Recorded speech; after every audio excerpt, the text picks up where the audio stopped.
Buenas tardes, muchas gracias. En primer lugar, a los organizadores por haber contado conmigo. Me siento in partibus fidelium, entre tanto hegeliano, y así que me vais a permitir que, por venir, digamos, de fuera de ese mundo y de ese ambiente, mi aproximación al libro de Ripalda y a lo que hoy nos reúne aquí sea un tanto vicaria, ¿no? Aunque creo que voy a hablar del libro. Lo primero que quiero es explicar y justificar por qué el título de la comunicación, ¿no? Tan lejos, tan cerca, notas sobre el decalaje espaciotemporal de nuestros tiempos, porque a los que hayan leído el libro y sepan lo presente que está el cine en el libro de Ripalda no les resultará extraño y sabrán o habrán entendido la referencia que hay detrás al título de la película de Wim Wenders, Tan lejos, tan cerca, que hablaba, por cierto, de unos ángeles sin cuerpo y de esa especie de salto o abismo que nuestro tiempo introduce entre el cuerpo y el tiempo y el espacio es de lo que me gustaría hablar. De momento, y para tenerme a los 30 minutos que nos han concedido, os voy a pedir que me disculpéis por leer la comunicación. Filosofía en tiempo de descuento es el enigmático título que José María Ripalda le ha dado a esta última publicación. Y lo cierto es que el título del libro no falta la verdad, ofrece lo que anuncia. Por lo que a la filosofía respecta, una de las líneas de fuerza que recorre este libro pasa por un melancólico intento de responder a la pregunta por el lugar que puede tener hoy la filosofía en un tiempo de aceleración y de ubicuidad como es el nuestro. De entre todas las respuestas metafilosóficas, y hay muchas que se podrían haber rastreado a lo largo del libro, me voy a quedar con una que, por cierto, ha evocado esta mañana a Valerio Rocco en su intervención y que encontramos en la página 13. Dice Ripalda: la filosofía es un modo de darse tiempo, haciendo sentido de lo que ocurre, conteniendo en el pensamiento la prisa de la significación o la urgencia del significado sobrevenido. Esta conexión que Ripalda establece entre filosofía y parsimonia, entre filosofía y lentitud, me hizo recordar un consejo que daba Wittgenstein, un autor que no está, por cierto, presente hasta donde puedo recordar en las páginas de este libro, en aquel paso de Cultura y Valor donde decía que el saludo de los filósofos debería ser eso de date tiempo, ¿no? Démonos tiempo, que es un poco lo que sugería Valerio esta mañana. Pero claro, tiempo es justamente lo único que no tenemos aquellos a los que nos ha tocado vivir en este tiempo de descuento que evoca el título del libro. Es decir, en un entorno cultural que parece haber convertido también la reflexión, incluso la reflexión filosófica, en parte de una competición en un mercado, este mercado de las ideas, que está sometido a la misma lógica acelerada, extractiva y de obsolescencia programada que afecta al resto de los dominios de la producción de mercancías. La cuestión es si tiene sentido aún proponerse preguntas como las que la filosofía ha venido planteando a lo largo de su historia, sabiendo, como sabemos, que las condiciones culturales, materiales e institucionales de esas posibles respuestas en realidad se nos están hurtando, ¿no? Quizá no tenga sentido y por ello es perfectamente comprensible que aquellos que dan esa batalla por perdida sucumban a la tentación de reducir su actividad filosófica a ese reparar paraguas en la esquina de un barrio marginal de la academia, que es la brillante metáfora con que Ripalda caracteriza el trabajo que parece haberse convertido en un hábitus en la filosofía institucionalizada. Y esto vale la pena recordarlo porque hubo un tiempo en que las ambiciones de la filosofía aspiraban a vuelos de algo más empaque que clarificar los misterios del desentrecomillado de Tarski o dedicarse a eso que con tanta gracia Jorge Richman denomina la hermenéutica del cuarto decimal, ¿no? Hay que recordar que hubo un tiempo en que, por ejemplo, bajo la pluma de Kant, la filosofía concibió la esperanza de una unión política cosmopolita que 2 siglos después daría lugar efectivamente a la Unión Europea. Y hubo una época en la que Hegel aspiraba, con su filosofía del derecho, a dar legitimidad racional al Estado burgués moderno en su forma de monarquía constitucional. Incluso no hace tanto, alguien como Rawls podía seguir aspirando desde las paredes de la universidad a ofrecer razones y argumentos filosóficos para dar forma a una sociedad bien ordenada, ¿no? Y hasta hubo una época en que alguien como Heidegger acarició la tentación de susurrar al oído del Führer la verdad profunda del ser. Hoy Hoy, sin embargo, la filosofía académica, esa que un día fue el lugar desde donde se daba forma al mundo político e institucional por venir, parece verse reducida a esa variante de truco o trato a la que sus practicantes se ven empujados y que parece no dejarles otra vía de promoción profesional que elegir entre una de dos, o bien una vacía y hueca erudición, o bien unas sofisticadísimas technicalities, o bien esas pálidas holografías del pasado que la filosofía hace pasar por realidades contemporáneas, o bien esa filosofía de servicio, son conceptos que utiliza Ripalda, que trata de investirse de algo de la legitimidad que nuestro tiempo le otorga al discurso de la ciencia. Cada una de estas estrategias son formas diferentes, quizá unas más próximas al legado continental, otras más próximas al lado analítico, de efectivamente reparar paraguas en la esquina de un barrio marginal. El adelgazamiento que han experimentado las pretensiones de la filosofía se ve incluso reflejado en un hecho material concreto, y es que la filosofía haya acabado expulsando al libro como unidad de discurso para sucumbir a la lógica del paper, y con ello al principio que, como decía Georg Steiner, rige en la circulación de los productos culturales de nuestro tiempo: máximo impacto y obsolescencia inmediata. Eso es lo que domina también en el ámbito de la producción intelectual. Y eso hace que no sea extraño, por ejemplo, que de acuerdo con este criterio del factor de impacto que tan importante parece que es hoy día entre nosotros, el filósofo más importante del mundo en el año 2020, me tomé la molestia de buscarlo, según los datos de Scopus, era un tal Luciano Floridi. Esta es la consecuencia de que, como recuerda Ripalda, y lo cito, página 42, una nueva jerga haya expulsado bárbaramente a las tinieblas exteriores lo que no sea excelencia, competitividad, eficiencia, productividad, rentabilidad o emprendimiento. Yo creo que en parte, como denuncia de esa forma de adelgazamiento intelectual, es contra la que parece estar escrito esta filosofía en tiempo de descuento. Ripalda, como una suerte de náufrago que trata de resistirse al empuje de la corriente de las modas intelectuales de usar y tirar, saca el brazo y se aferra a los pecios que quedan de esa última gran tradición intelectual europea, la que nace con Hegel y el idealismo alemán. En la página 161 dice José María Ripalda: Hegel está cerca y a la vez muy lejos de nosotros. Pero quizás sea necesario reconocer que es más verdad lo segundo que lo primero. Hegel está hoy ya muy lejos. El nuestro ya no es un mundo capaz siquiera de dar sentido a esa proposición con la que arranca la doctrina del ser en la Enciclopedia de las Ciencias Filosóficas. Lo absoluto es el ser. ¿Quién podría hoy presentarse ante un público y afirmar esto? Lo absoluto es el ser. A esa grandilocuencia hegeliana, que es muchas veces sublime y no pocas veces, todo hay que decirlo, algo ridícula, la filosofía contemporánea le contesta con lo que a todas luces parece un torpe balbuceo. Esto está claro. Pero no es menos cierto que el proyecto desde el cual tiene sentido una filosofía como la de Hegel, es decir, la aspiración a pensar la totalidad de lo real bajo la forma de sistema, sigue siendo acreedor de aquel dictamen crítico que Adorno le dirigió, según el cual la filosofía que se plantease hoy ser una filosofía sistemática llegaría a ser un sistema, pero en todo caso un sistema de delirio. Quizá porque, a pesar de su militancia hegeliana, José María Ripalda es consciente de ello, filosofía en tiempo de descuento renuncia a esa voluntad de orden sistemático y se entrega a la lógica del fragmento y del patchwork como método compositivo. Y así, en sus capítulos, podemos transitar sin solución de continuidad del empirismo de Locke al Atlas de las nubes, la novela de David Mitchell, que luego llevaron a la pantalla las hermanas Wachowski, leída a contrapelo de las cartas sobre la religión de Hegel a Schelling. O en otro de los capítulos podemos cruzar el diálogo imposible que generaría el Glass de Derrida con la Europa de Lars von Trier y la colonia penitenciaria de Kafka.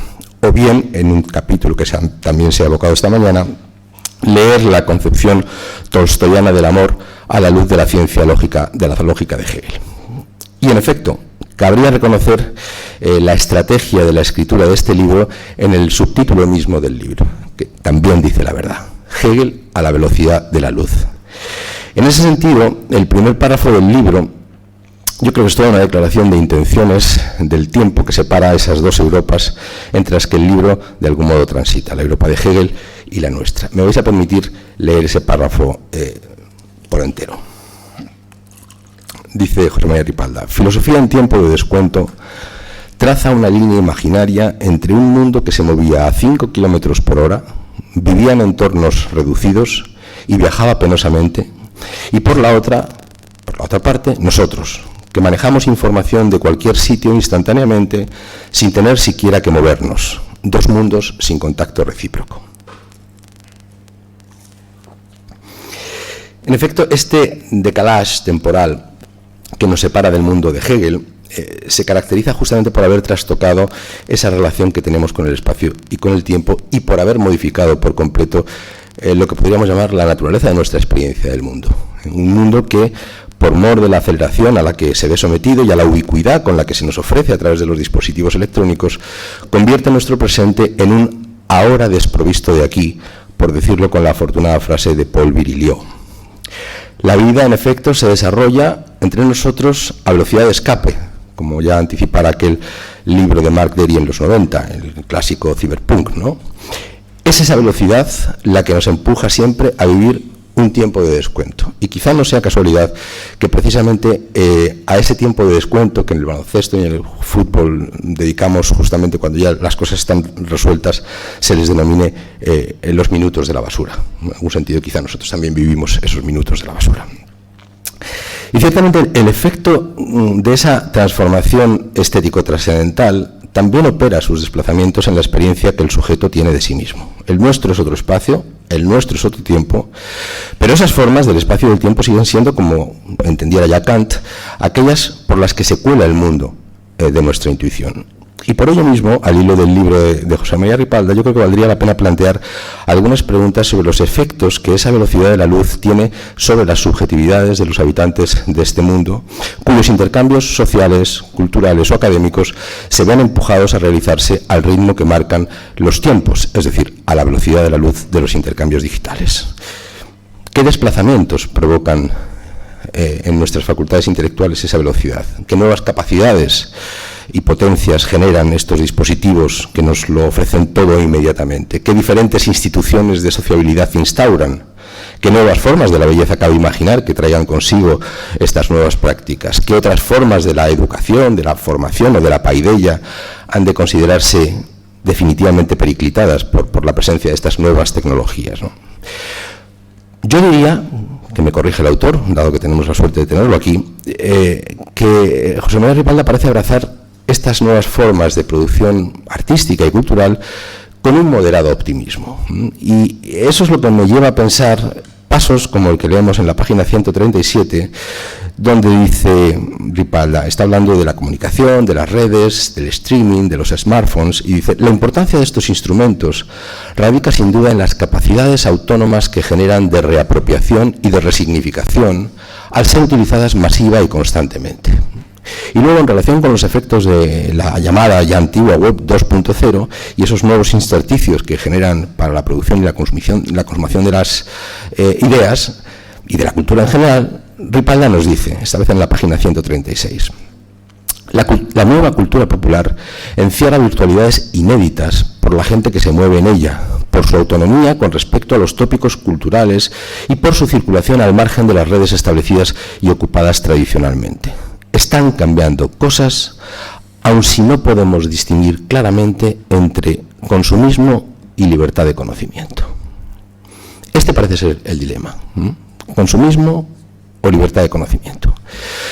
Pero en todo caso, lo que creo que Ripalda parece haber comprendido, y yo creo que con razón, es que nuestro destino hoy ya es inevitablemente tecnológico y que, como todo destino, ya lo dijo el viejo Séneca, conducirá al que se le someta y arrastrará al que se le resista.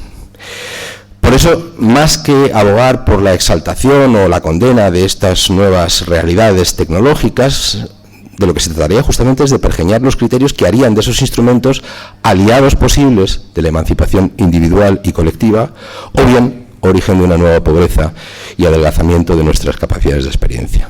La clave consiste en preguntarse en qué medida estos dispositivos, de los que se ocupa también Ripalda en su libro, parece mentira una persona que está más cerca de los 90 años que de los 80 y se maneje con esta facilidad y con esta familiaridad con ese mundo. La clave, como digo, es preguntarse hasta qué punto estas tecnologías, estas técnicas, esta nueva cultura potencia nuestro pensamiento, generando dosis más altas de libertad, o bien tienden solo a confirmar nuestros prejuicios y a hacer más profunda nuestra heteronomía intelectual, estética o moral. ¿En qué medida nuestra experiencia es desafiada creativamente por ellos o tan solo obligada a reencontrarse por nuevos medios con la antigua y cotidiana vulgaridad? Se trata de saber en definitiva si contribuyen a la producción de sujetos bajo formas renovadas, o si más bien, como lapidariamente afirma Agamben en que es un dispositivo, tan solo allanan nuevos y más acabados procesos de desubjetivización al servicio de formas de individualidad dóciles, larvarias y espectrales. Pues bien, en esas oposiciones que Ripalda resume limpiamente entre consumismo o libertad de conocimiento, yo temo no poder compartir el moderado optimismo que percibo en el texto de Ripalda, especialmente quizá en el capítulo 6 y en el capítulo 7. En relación con los productos culturales, en efecto, la red multiplica al infinito las posibilidades de eso que Ripalda llama la libertad del conocimiento.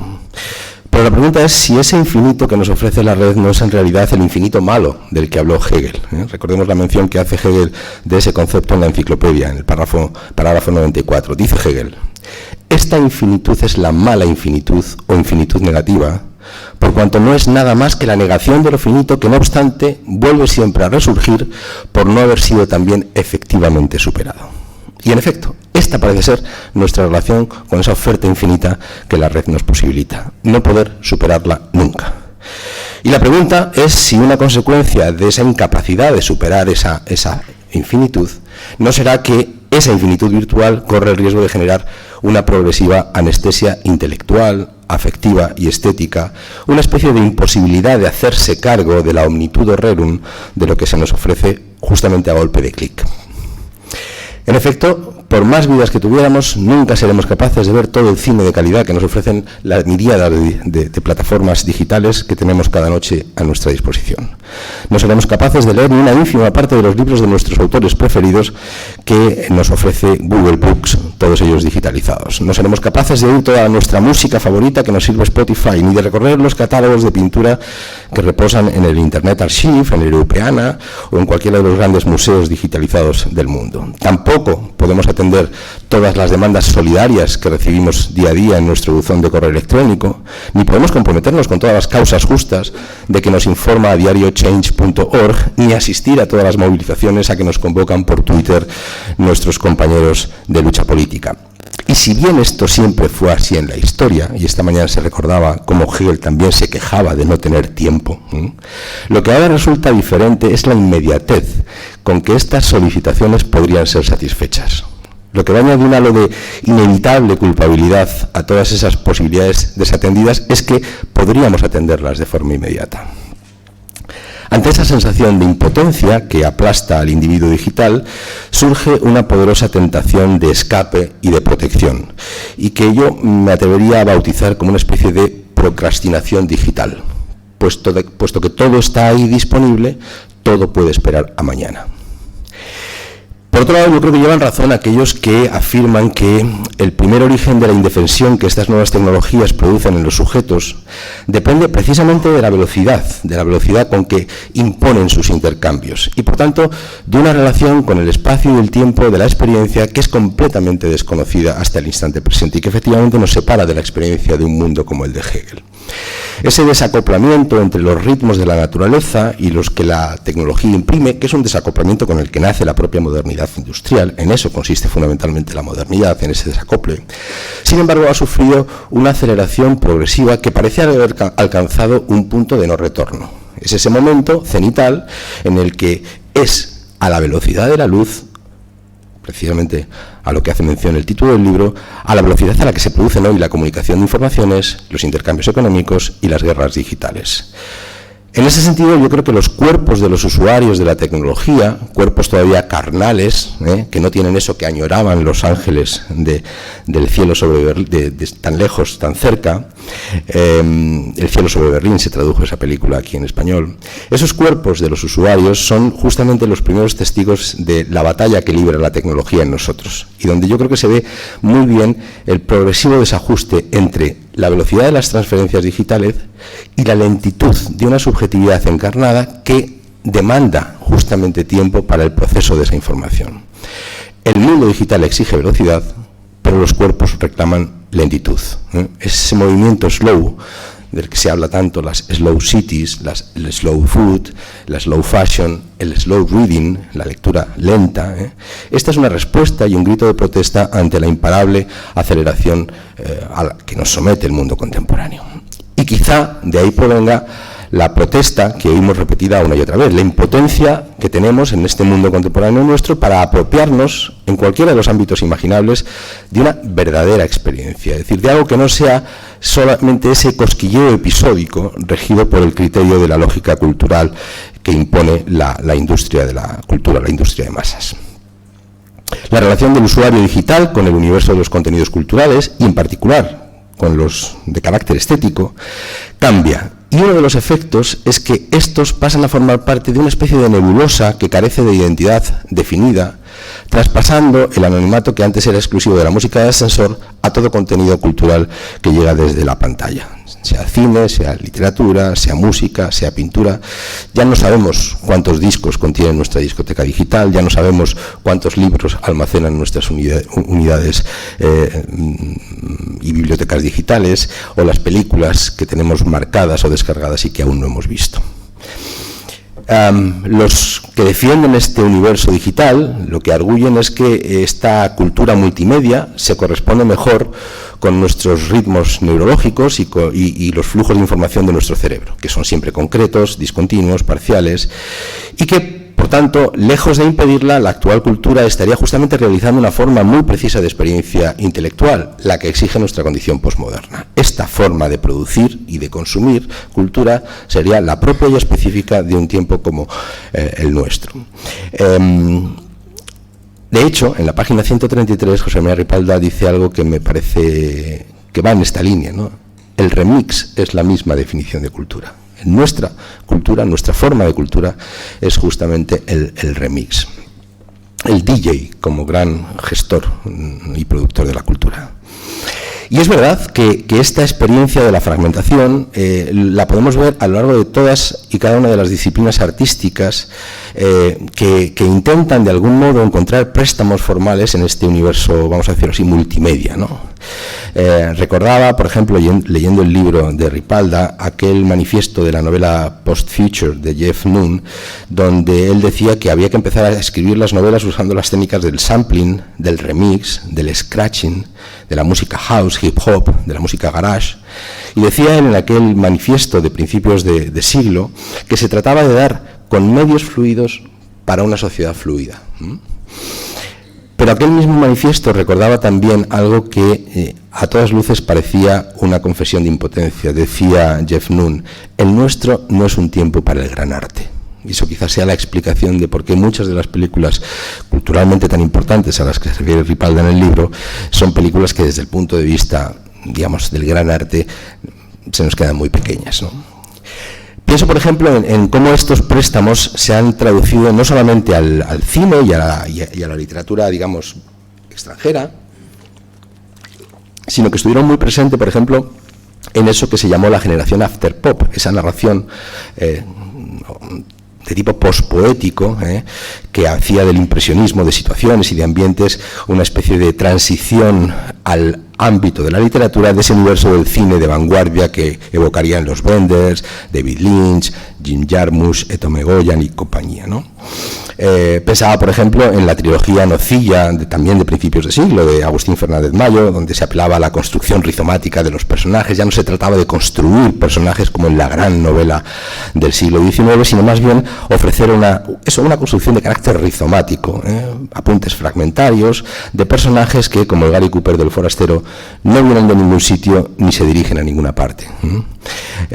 Por ejemplo, entre nuestros teóricos y escritores, Vicente Luis Mora publicó hace unos años un libro que tituló El lectoespectador, apelando a ese destinatario de una obra que ya es de nuevo formato y que tiene en la tecnología de la comunicación un referente de posibilidades narrativas que no se han explorado todavía, ¿no? Una literatura que de algún modo se ha contagiado de esa lógica de la inmediatez y de la velocidad que configura los lenguajes formales de las prácticas audiovisuales, ¿no?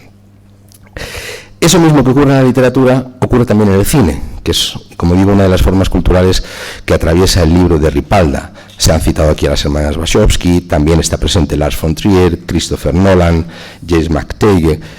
En ese sentido, muchas de las referencias que maneja Ripalda podríamos encuadrarlas dentro de lo que se ha llamado, en esa etiqueta dentro de los estudios fílmicos, como postcine. Postcine. ¿Qué es el postcine? Beatriz Sarlo, una ensayista argentina, lo define como un discurso de alto impacto fundado en la velocidad con que una imagen reemplaza a la anterior y cada nueva imagen a la que la precedió, dice Sarlo. Por eso, las mejores obras del postcine son los cortos publicitarios y los videoclips. Hoy diríamos que ese modo de narrar lo que hace es sumergir al discurso fílmico en la lógica del scroll del TikTok, ¿no? Ese desplazamiento continuo que probablemente en el caso de TikTok haya sido una referencia más actual que la del videoclip, que quizá ha quedado ya en el imaginario como algo del pasado, ¿no? Y en efecto, lo cierto es que nadie puede dudar, y quizá en eso tenga razón el cierto optimismo que yo percibo en la lectura de Ripalda, que multitud de disciplinas creativas específicamente modernas se han visto sacudidas por esas aportaciones formales de discursos como los de la publicidad, el videojuego, el cómic, que se evocaba antes con V de Vendetta, el videoclip, y que todo eso desde luego ha transformado y han enriquecido eso que clásicamente se llamó el modo de representación institucional, ¿no? De narrar fílmicamente, ¿no? Y que seguramente esas nuevas maneras de narrar sean, desde el punto de vista formal, lo más revolucionario que ha pasado en el mundo audiovisual, quizá desde la Nouvelle Vague. Ahora bien, más allá de la novedad o no de muchas de estas propuestas, y quizá también habría que recordar que a lo mejor no son tan novedosas, es decir, que deben mucho, pues por ejemplo, a los experimentos del cine de vanguardia, a los experimentos soviéticos del montaje, a la ruptura con la lógica de la conciencia a la que apelaba el cine surrealista. Todo eso está presente en las nuevas formas de narración audiovisual. Quizá, y es lo que me gustaría apuntar, en esta mesa que supuestamente iba sobre marxismo, según me han dicho en la comida, quizá no sea del todo irrelevante recordar que ese lenguaje visual que se impone como la lengua franca del presente, en el fondo va a recoger sus préstamos formales justamente de aquellos discursos mejor engranados con la lógica económica del sistema capitalista.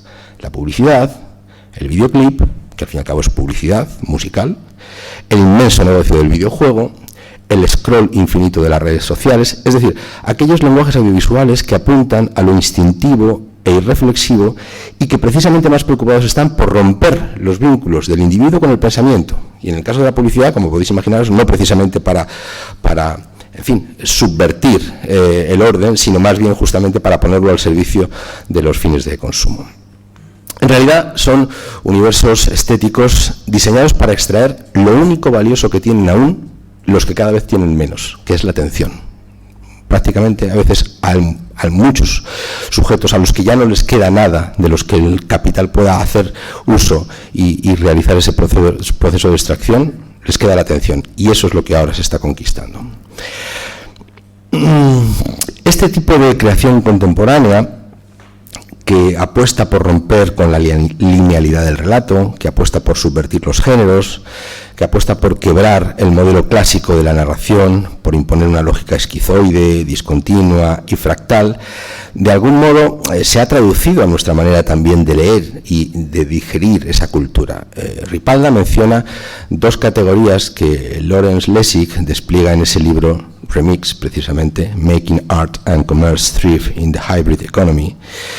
Allí Lessig distingue, según nos recuerda Ripalda, entre una read-write culture, es decir, una cultura de lectura y escritura, y una read-only culture, que es la clásica, la tradicional, una cultura solo de lectura. Y lo que dice Lessig es que esa cultura de lectura y escritura habría sustituido a la clásica lectura directa o inmediata o cultura solo de lectura. Lo que quiero llamar la atención es que esa presunta lógica alternativa al discurso estético y del consumo de la cultura dominante acaba en el fondo por ser, sin embargo, la que mejor se pliega a esa lógica rutinaria del zapping televisivo, que es la sucesión por justaposición. Mi sospecha es que muchas veces ese supuesto modo no canónico de narrar y de leer, resulta ser, en el fondo, el mejor cómplice de una peculiar falta de transparencia y de ausencia de lucidez en el que viven las sociedades contemporáneas. Una opacidad que se fortalece mediante lo que podríamos llamar una suerte de muerte por sobreabundancia. Del mismo modo que podemos ocultar la información relevante no prohibiéndola o censurándola, sino simplemente enterrándola entre montañas de información basura, así también podemos enterrar lo que podríamos llamar con Deleuze la imagen pensamiento en esa especie de montaña de imagen trivial o de imagen basura que coloniza el espacio audiovisual. Por eso el efecto de este supuesto cine, literatura, en fin, música tan vanguardista y tan arriesgada, en el fondo resulta tan epidérmico como fugaz. Y yo creo que precisamente las hermanas Wachowski, que aparecen en varias ocasiones en el libro, son un excelente ejemplo de esto. Un cine que, digamos, deslumbra, pero cuyo deslumbramiento deja apenas huella sobre la piel, ¿no? Es un tipo de cine que yo creo que moviliza menos el pensamiento que su parálisis. O dicho de otra forma, anestesia una experiencia de orden estético-intelectual que posibilite realmente una transformación vital en el sujeto que la contempla. Una experiencia que desde la que sea posible entender el mundo y entenderse a sí mismo de un modo distinto al que se daba con anterioridad a la inmersión en esas imágenes. Lo paradójico de esos baños, de ese sumergirse en esa realidad virtual, sea literal o no, que nos ofrecen las redes sociales, que nos ofrece este mundo de la cultura del remix, es el poco pozo que dejan en nosotros, la incapacidad de recordar nada relevante, ¿no? En todo caso, ya para finalizar, valdría la pena aclarar que nada sería tan ingenuo desde un punto de vista hegeliano como tratar de levantar una causa general contra este universo de nuevos mundos narrativos, de nuevas dinámicas sociales, de nuevos metaversos digitales, de nuevas técnicas de producción de arte, de nuevas subjetividades fluidas y flotantes. Para quien todo lo real es racional, esta realidad digital, esta realidad acelerada que nos arrastra, también tiene que tener un contenido de racionalidad, por más que a algunos se nos escape. Y en todo caso, para los interesados en una reflexión sobre esa nueva condición humana que estos nuevos universos digitales dibujan en el horizonte, no dejan de suministrar, yo creo que un material de reflexión del máximo interés. Entre otras cosas porque ahí localizamos, desde mi punto de vista, momentos privilegiados de transformaciones que se están operando ante nuestros ojos y cuyo alcance ontológico y antropológico es, creo, difícil de exagerar, ¿no? Quizás sea eso lo que da sentido a esa especie de promesa para algunos, pesadilla para otros, de un mundo abiertamente posthumano, ¿no? La presencia de esas tecnologías nos anuncia una nueva manera de ser, una nueva manera de estar en el mundo que no ya en tiempos de Hegel, sino hace apenas 2 generaciones hubiera resultado completamente inimaginable. A Hegel le había fascinado el desafío intelectual de buscar la racionalidad de lo real en estos tiempos de descuento. Muchas gracias.